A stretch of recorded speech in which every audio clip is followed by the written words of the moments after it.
This is the symbol, and this symbol is represented in many religion, in the Buddhist, in the Abrahamic faith. The power of this symbol is the vibration. It represents the first vibration when the world was created.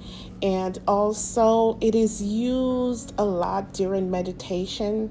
People said, And in my previous video, I also went into, we use that word, all the time, but I come into the power and the knowledge about this since I've been doing videos. And when I say it's like something happens in the spiritual realm where I can communicate more or remember what I'm trying to say if I'm vibrating at the right frequency. So this is the symbol, and I just want to go into it. I just want to dissect it a little bit because and it can be spelled OM, and in the Sanskrit it is spelled AUM. I think it's the same word that says I am. I think it's the same word that says Amen. So it depends on your faith. It depends on where you are in the world. It's the same word. So this symbol represents it, and this number 3. Okay, I'm gonna point up here. This top represents the unconscious aspect of us. First, I must say it also represents the 4 aspect of consciousness. This symbol represents the 4 aspect of consciousness, and if you've been following me, you know that consciousness, everything is consciousness. We're just consciousness beings. Don't look in the mirror and you'll be like, oh, I look physical. No, don't look at that. We are conscious. We are consciousness, and this symbols represents the 4 aspect of consciousness. So the top part up here, that represents the unconscious aspect of us. Those of us who are just not sleep, it is totally sleeping, is not reacting, not wanting anything. That's the unconscious aspect of us that just there. We don't, not needing anything, not wanting anything, not want to do anything. That's the unconscious aspect of us, of consciousness.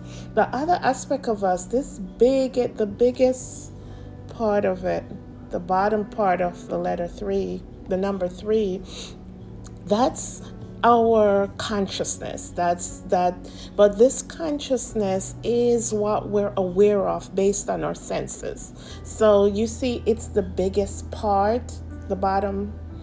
Let me see how I can touch it. It's the biggest part, the bottom right here, and the tip is pointing outwards. So most of us that we see on a day-to-day basis is in this aspect. We only deal with logics, the masculine aspect of us, what our eyes can see, what our ears can hear. Anything out of that, it doesn't, it's not ringing.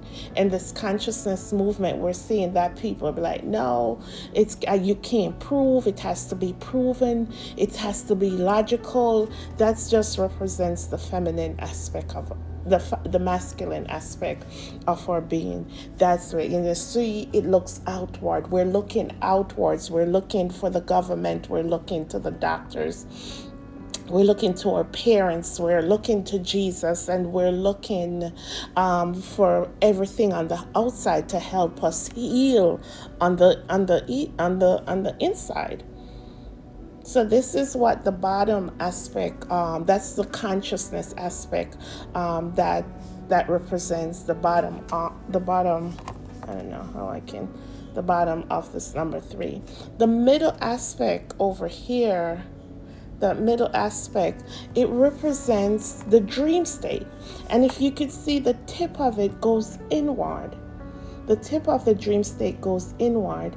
That represents those who are going inward, those of us who are raising our vibration frequency, who are meditating, who are saying, "Oh no, Jesus is me and my Father. I am in Him, and He in me."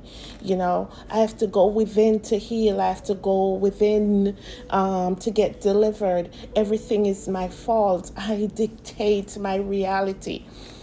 These are the ones that's waking up now to who we are. This is it. The middle aspect, the extra curve, because you see it's tipping inwards, and it's showing this is, and it says it represents the dream state.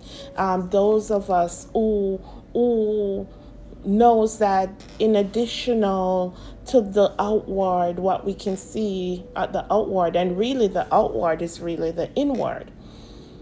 That's why it's called a dream state. We're seeing everything from within. It's a projection. We're projecting everything inwards, outwards. So it starts with us. We are the man in the mirror. So this is what the third. It's between the consciousness and the It's between the unconscious and the unconscious. This is what the back right here is saying.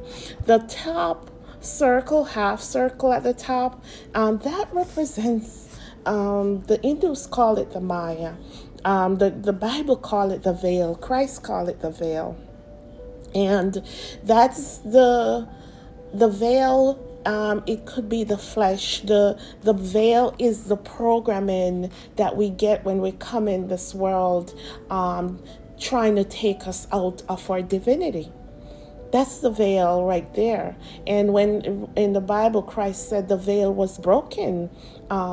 When he died, the veil was broken. That means when this flesh die, when we overcome the flesh, this is where the veil is. That's the veil that's going to be broken. So we can become one with our true self. We can become one with our divinity, our absolute self of who we are. So you see this veil.